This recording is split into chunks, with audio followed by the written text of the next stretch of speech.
Hello everyone, welcome to a new video about the Sigma 500mm lens. We're going to be looking at a colour test chart this time. I just want to give you a quick look-see. It's up to you to make your mind up. I'm not going to make any sort of judgment and force that judgment on you guys, because it's up to you to make your own mind up. But first of all, let's just get hold of the lens so you can see it in the webcam. So, this is the 500mm Sigma prime lens, right? Came out in 2005. It's an apertured f4.5 APO EX DG hypersonic motored lens, or HSM for short. It has a limiter on there, which is full, 8 meters to infinity and 4 to 8 meters. So you've got 3 modes of the focus limiter there. You've got a autofocus and manual focus switch. You can turn it on and off. You have a 46mm drop-in filter holder there, so you can put in polarizers and ND filters if you need to. The tripod mount is adjustable, so it can move and rotate, but it has no clicking, so it doesn't tell you specifically when you're vertical or horizontal, when you're level. So there's a bit of a downside. Newer lenses have a click on there to tell you, an audible click to tell you when you're actually in the right position. The tripod mount I like. It's got grooves, it's contoured, as you can see. Hopefully you can see that in the video. And lots of various holes for attaching to the tripod. The hood, the lens hood, sorry, is nice and sturdy, has rubber around it, and it's nice and made out of metals, and it's heavy. It's 3 kilogram. With a camera it's about 3.5 kilogram. Forgive me for holding it for much longer because it's getting heavy on my arms. The only negative thing I'd say about the lens hood collar is I would have liked it to be a bit longer. It's only probably about 3 inches long, so it's not that long, which is the downside about that. I would prefer it to be a lot longer. Anyway, let's put this down because it's getting heavy. So what I want to do in this video is just show you how it reproduces colour.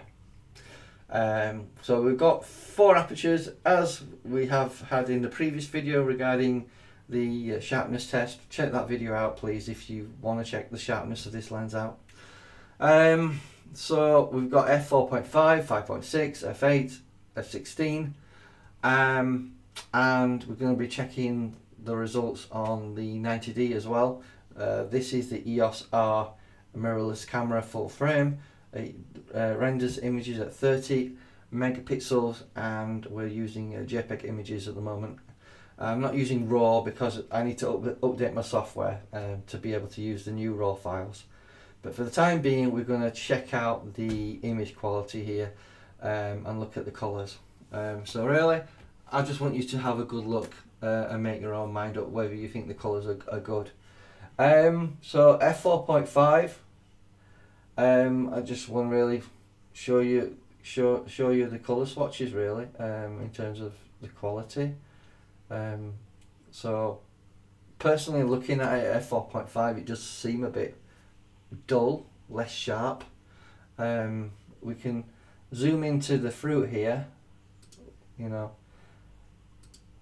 obviously, basically it's a printout test charts that we've got here, and I'll probably show you the lens sharpness test card next time. I'll do that tomorrow, I think.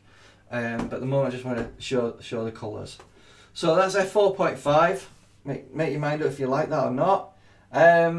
But for me, it's not as crisp as it could be. So let's look at f5.6. Already, I don't know if it's me, but the settings were the same at ISO 2500, and the shutter speed ranged from 80th of a second with the 10-second timer. So I avoided camera shake, so there should be no camera shake. But looking at the results, it looks pretty good at f5.6. Not impressed with f4.5, but 5.6 looks okay. I just want to, give you a bit of a closer look. It's up to you to make your mind up whether you think it's a nice reflection of colours, because colours can be subjective. Some people like it more redder, some people like it colder. I know the Sony cameras, for example, that are colder. Canon are known for being more warmer with their colours. But obviously we're talking about using a Sigma lens, so it's likely it will have a slight bearing on the colours. So obviously that's f5.6. If you want to have a look at the colours, please go back and just freeze the video and look at it to compare. So like I said, it's the EOS R with the adapter on there. So f8, again, it's pretty much subjective. You know, the colours look vibrant to me and look quite nice. We just zoom in there a little bit for you to have a look at the colours of the fruits here. It's up to you, make your mind up, but that's pleasing to the eye. Don't see any issues there with the reproduction of the colours. So let's just have a look at f16. Again, very similar. Looks nice in terms of how it's reproducing the colours. We can just come down here to the colour swatch there and have a look, and freeze the video if you want to check the examples yourself and just look at the colours. So let's just zoom into the fruit there. Let's have a look. Again, I don't see much difference there versus 5.6, f8, f16. Looks all fine, all good to me. So you know, make your own mind up. So let's get on to checking the 90D. Let's see the results from that camera, and then we'll try and do a side-by-side comparison. Okay, here we have the 90D samples of the colour chart. I thought I'd just show you the lens again. So again, it's a Sigma 500mm f4.5 APR DG EX super telephoto lens. It's nice and sharp. It has a massive front element. It is heavy, and it does have an adjustable tripod collar as well as a lens hood, which is secured by a nice tightening nut there. And it's heavy at probably 3 kilograms for the actual lens itself. And then if you stick a camera on, I suspect if you sticked something like a 1DX body on there, you're probably talking 4 kilograms to carry around, and it's a hefty weight. So let's just get to the video. I want to check out, you know, the results from the 90D. As I've said, I wasn't greatly impressed with the lens sharpness test that I did. You know, I did a video yesterday. Please check it out if you haven't seen it already. So looking at the f4.5, I'm looking at the text and to be honest with you, it doesn't look very promising at f4.5. Just look at that. And I'm going to go into this lens stroke camera text here. I appreciate the ISO is 2500, so it's not going to be as clean as, say, the EOS R full frame camera, because the 90D is a crop sensor camera. It's Apsc. You times your focal length by 1.6. Effective focal length on this is 800mm, not 500mm. So it's magnifying the center of the lens, the sharpest part of the lens, but it's not doing a great job at f4.5, if I'm honest with you.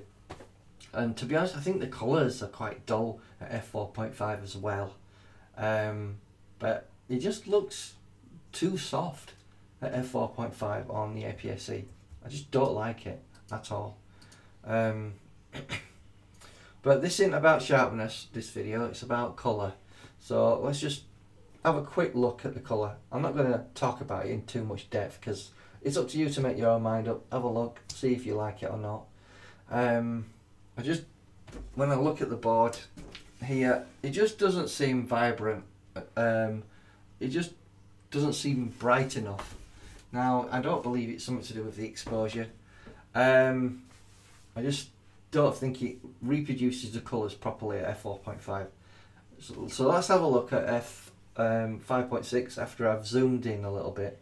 I do like to zoom in into the bananas so you can have a bit of a look at the banana and make your own mind up. If you think the quality is there, it's up to you to make your mind up, I think. Let's have a look at 5.6.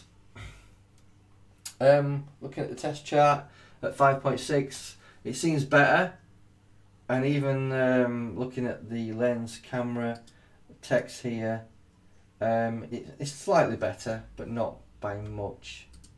You know, colour wise, it's a bit better, to be honest with you.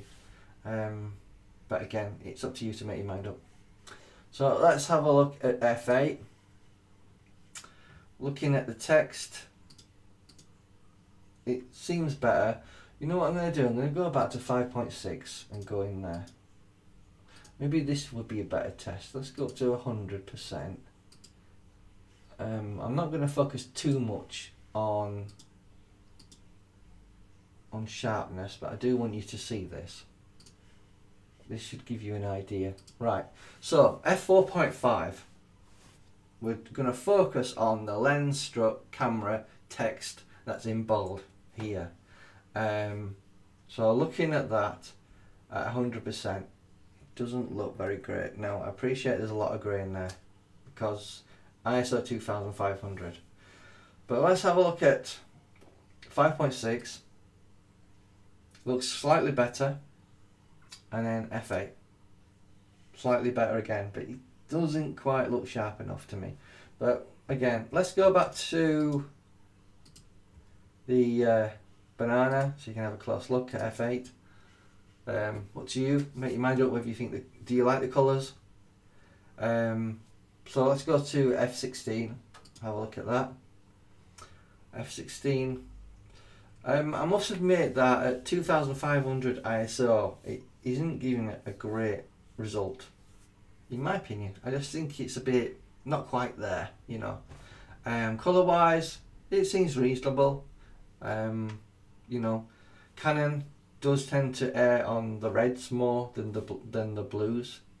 As I've said before, you know, Sony colours look very cold, Canon colours look very warm. But let's just zoom into the banana so you guys can have another look at the fruit. Make your own mind up there. So it's up to you. Make your mind up on the 90D results. At 32 megapixels, these are JPEG images. So let's jump to a side-by-side comparison. So we can have a look at the EOS R full frame versus the 90D. I think this will be a good comparison to see the differences between ISO 2500 on full frame and ISO 2500 on Apsc crop sensor. So let's jump to that and have a look at that. So we're going to do side-by-side comparison here. We've got the EOS R at f4.5 ISO 2500. We've got the 90D at f4.5 as well. So let's first just crack on with the example we've got here. So now I do want to compare sharpness of full frame just briefly. You check the sharpness test I'd done the other day, please.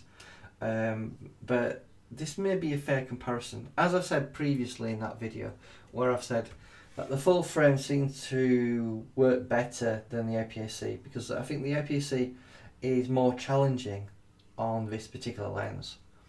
I don't think the optics are super sharp, and I don't think it was designed in mind to have Apsc cameras on. So, but first things first is looking at the full frame. This is the EOS R image. Again, I don't think it's reproducing a good result of the colours. I just think something's off at f4.5. It doesn't seem crisp, doesn't seem vibrant to me. Canon colours should be vibrant. Looking at that, I just don't like it. So let's have a look at the 90D at the same aperture, f4.5. It's pretty much the same colour wise. It just looks, I don't know how to say it really. It looks, you know, unsharp. It just doesn't look sharp. When you look at even the text doesn't look great. But I just want to give you a close-up of the colours really, so you can make your own mind up. So let's just zoom in. So that's the EOS R full frame. That's your colours. And then we just go back to the 90D here. And that's your colours there and how it represents. Up to you, make your mind up regarding colours. This is about colours, not really sharpness, but I will address the sharpness a little bit in this video as well. So let's just move on to f8 on the EOS R. Now looking at the EOS R, it's reproducing the colours vibrantly. I really like it. I'm just going to get the test chart out here and have a quick look and try and compare it. I think it's doing a good job at f8 reproducing the colours to the test chart. I like it. So let's just zoom in and have a look at the test, the colours here regarding this fruit. It looks pretty good at f8, and this is the EOS R, and sharpness seems pretty good as well, but I'm going to come back to the sharpness in a minute. I just want to look at colours. Please feel free to freeze the video at any point and have a close look at the colours.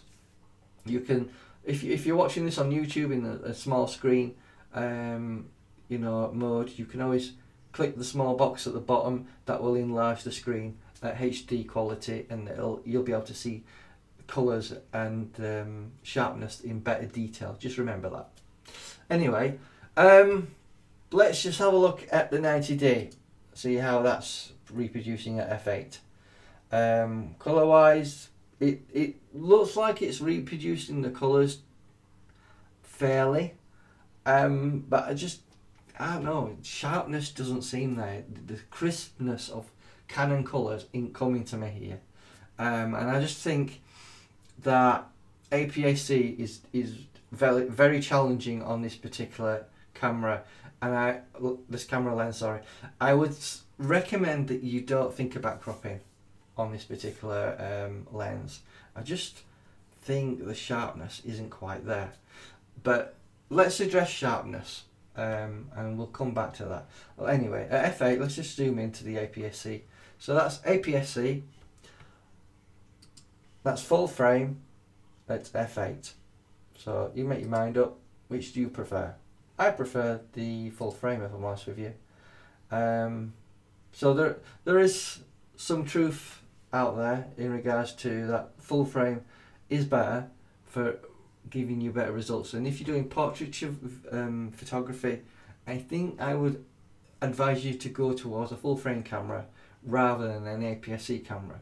But if you're going for sport and fast action and you need the capability of APS-C, the 1.6 crop, to magnify your lens, it can get you closer. But just remember that it also magnifies the imperfections in your lens as well. Anyway, let's have a look at the sharpness here, because I said I addressed that, didn't I? So f4.5, I want to zoom into the text of this lens camera here, and we're going to go all the way up to 200% because I want you to see this. So this is full frame EOS R, 30 megapixel camera, and let's have a look at the same thing with the 90D, because I want to highlight the quality, and I want to show you the difference between full frame and APS-C, and this will be a general thing. You'll get a good indication from this why people want full frame over APS-C. Don't get me wrong, I like using APS-C. I've never had a problem with using APS-C. I just feel that it's too challenging for this lens. And don't forget, it is a 2005 lens. We're talking 15 years old lens. More modern lenses are geared towards better quality and are capable of giving you better results. So full frame looks reasonably good, reasonably sharp. Even f4.5 isn't fantastic, obviously, as an aperture. You always need to stop it down. Doesn't look too great on sharpness there, but it's not too bad on full frame. We try and do that on the APS-C. My god, it looks terrible, and I don't think it's handling the light very well as well. So let's have a look at f8 because that'll give us a better idea on the quality that the camera can produce. So it's got a 200%. I don't tend to like to go too much into pixel peeping like we're doing here, but this will give you, I suppose, a better representation on sharpness. Right, look at the 90D. Let's go and zoom in there. 200%. I know it's extreme, but it's giving us a fair result. And just so you know, I try to position both cameras at different places to give you a similar perspective, because one is 800mm, one is 500mm. So just keep that in mind. But okay, EOS R at f8 looks reasonable. It's not pin sharp, but it's reasonable. We look at Apsc, and you can see a lot of noise in there as well at 2500 ISO. It doesn't look sharp at all. Even at f8 it's not great. So it's up to you to make your mind up whether you think this lens is good on Apsc. I just wanted to give you a representation on colours so you get an idea of what the lens can produce in colours. So let's just zoom back out before we end this. Just want to give you an idea of colours. So that's the EOS R and this is the 90D at f8. So EOS R seems to represent the colours fairly and accurately and looks not bad. The 90D just feels grainy at 2500 ISO. Might be a good idea to test them at a lower ISO rating and see, but I think it gives you a rough idea of the quality of the lens. I just don't think this lens is great on Apsc. It's not bad on full frame, obviously. Let me know in the comments what you think. Do you think this is a good lens to have, or is it too old and literally can't cope with the modern day cameras? Thanks for watching. Hope you have a nice day. I will do another one on lens sharpness tomorrow, but hope to see you in another video. Thank you.